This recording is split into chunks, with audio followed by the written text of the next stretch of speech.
दिनै बिटिआर गोजोन गोरोबथानि बे सान 2020 मायथाइनि 27 जानुवारियाव गोदान दिल्लीयाव बिटिआर गोजोन एकर्डआ जादोंमोन आरो जों दिनै फैयै फैयै नैबे सानखौ मोनफैबाय आरो बे सानजों लोगोसेयै गिबियावनो आङो बिटिआर हालामनि साफ्रोमबो रायजो राजा बिथांमोननिसिम सिबिनाय अननाय खुलुमनायखौ जासिहरदों आरो लोगोसेयैनो मिजिंथिदों जोङो बे गोजोन एकर्डआव जिखिनि सेन्ट्रेल गभर्नमेन्ट स्टेट गभर्नमेन्टजों सावरायनानै जोंनि बर'नि आफादफोरनि गेजेरजों जे सुक्तिखौ मोननो हादोंमोन बेयाव गोबां दफाफोर जिखि दङ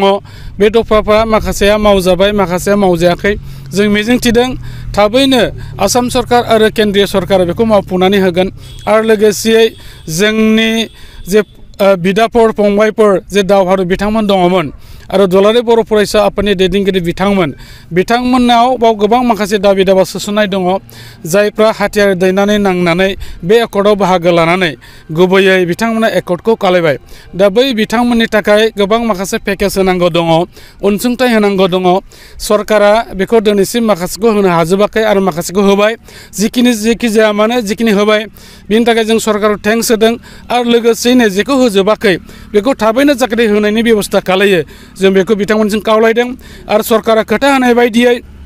बे पिस एकर्डनि गेजेरजों जायहा जेरैबायदि मोननांगौ बेखौ थाबैनो सुफुंनांगौ होनांगौ आरो लोगोसेयै जों गोसोखांदों बे एकर्डआवहाय गोबां जोंनि माखासे दैदेनगिरि बिथांमोना सागान होदोंमोनब्लाबो बाव साइन होदोंमोनब्लाबो नाथाय दिनै दुखुनांथावै माखासे दैदेनगिरि बिथांमोना जेलावहाय दङ दा बेनिखायनो जाय बिथांमोना एकर्ड खालायनानै आरो सान्थि गोजोन मोनसे सम थासारिखौ लाबोनायनि उनावहाय जे बिथांमोना दा जेलाव थानांदों दा बेनिखायनो बिथांमोनखौबो सरकारा गाहाम मोनसे साननायनि गेजेरजों थाबैनो जाहाथे गुसुं समनि गेजेराव बिथांमोनखौ फ्रि खालायनानै होनानै जोंजोंनो एखेलगे थानानै बे उदां अख्राङाव खामानि मावनो सुबिदा होयो बेखौ जोङो दिनैनि बे गोथार सानजोंहाय जों गोसोखांदों आरो सरकारनाव डिमान्ड खालायदों दा लोगोसेयैनो जोङो दाब दाब जायगायाव जेरैबायदि बाइक रेलि लादों थिग बेबायदिनो जमदुवार ब्लकआबो बाव गोबां एरियाखौ कभार खालायनानै सालायनो थाखाय बाइक रेलि बेखौ थाम थिम खालायनाय जाबाय जों बेखौ दा बावैसो सिगां जों बेखेवबाय दा मिजिंथिदों जोंनि बे बाइक रेलिखौ नुनानै जोंनि रायजो राजाफोरनाव जों मोनसे मेसेज होनो नागिरदों थारैनो जोङो 2020 मायथाइनि 27 जानुवारियाव जे जोंनि गोजोन एकर्ड बे एकर्डनि गेजेरजों जों हालामाव गोजोन लाबोनो हाबाय जौगानाय लाबोनो हाबाय जोंनि गुबुन गुबुन जाथि गोष्ठीनि गेजेराव जे एना एनि दङमोन बेखौ जोङो दिनै खौसेथि खालायफिननो हाबाय बे मेसेजखौ जों रायजो राजाफोरनो होनायजों लोगोसेयै जों दिन्थिफुंनो नागिरदों जे जोंनि बे गोजोना अराय बे ओनसोलाव थाथों आरो जौगानायखौ जों मोनबाय थाथों आरो रायजो राजाफ्रा बे गोजोन सान्थि एकर्डआव बाहागो लानायजों लोगोसेयै जोङो दानि मानगोनां प्रमद बर' दैदेननाय बे बिटिआर सरकाराव जाहाथे बयबो गोसो गोथारै आखाइ फोलावनानै एबा बयबो जगदान होनानै जाहाथे जोङो साबसिनथारै बे ओनसोलखौ बे हालामखौ खुंलांनो हायो बिनि थाखाय बिथांनि सायाव जाहाथे बयबो फोथायनानै बिथांखौ मदद खालायो जोंखौ मदद खालायो दोलोखौ मदद खालायो आं बेखौ बयनिसिमबो मेसेजखौ होबाय आरो फैबाय थानाय समाव जोंनि बिटिआर हालामाव जोंनि मानगोनां प्रमद बर' बिथांनि दैदेननायाव साबसिनै खुंथाय गोहो आरो लोगोसेयै जों साबसिनै जौगानायखौ लाबोनो हागोन आरो लोगोसेयै जों गोसोखांनांगोन जे आसामनि chief minister doctor Himanta Sharma बिथाङाबो गोबां खामानि मावदों जोंनि बे ओनसोलाव आरो बे एकर्डआव बिथांनि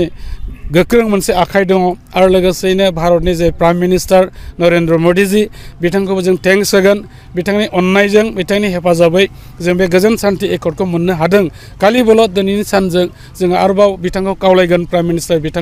बिथाङा जिखिनि माखासे मावनांगौ हाबाफारि दङ जे आद्रा थानाय दफाफोर दङ बेखौ जाहाथे थाबनो मावफुंनानै होथों गंबेसे बाइकआ बाहागो लादों बावहाय जोङो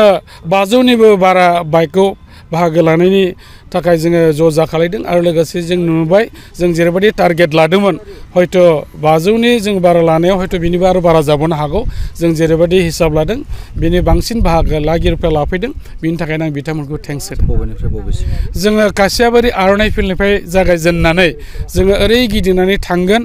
आरो जोङो ओरै दावागुरियावबो टाच खालायगोन लोगोसे जोङो श्रीरामपुरनि एसे माखासे पार्टखौ टाच खालायनानै जोङो जारागुरि जानानै फैफिननानै फिन कासियाबारियाव टाच खालायनानै जों ओरै बालागाव जों लोगोसे बल्लामगुरि जानालिगाव बे पार्टजों जों लानाय जादों आरो बेखौ जोङो जेरैबायदि जोङो रुट खालायनानै लादों रुट मेप बेखौ जोङो फुलफिल खालामनो थाखाय नाजागोन।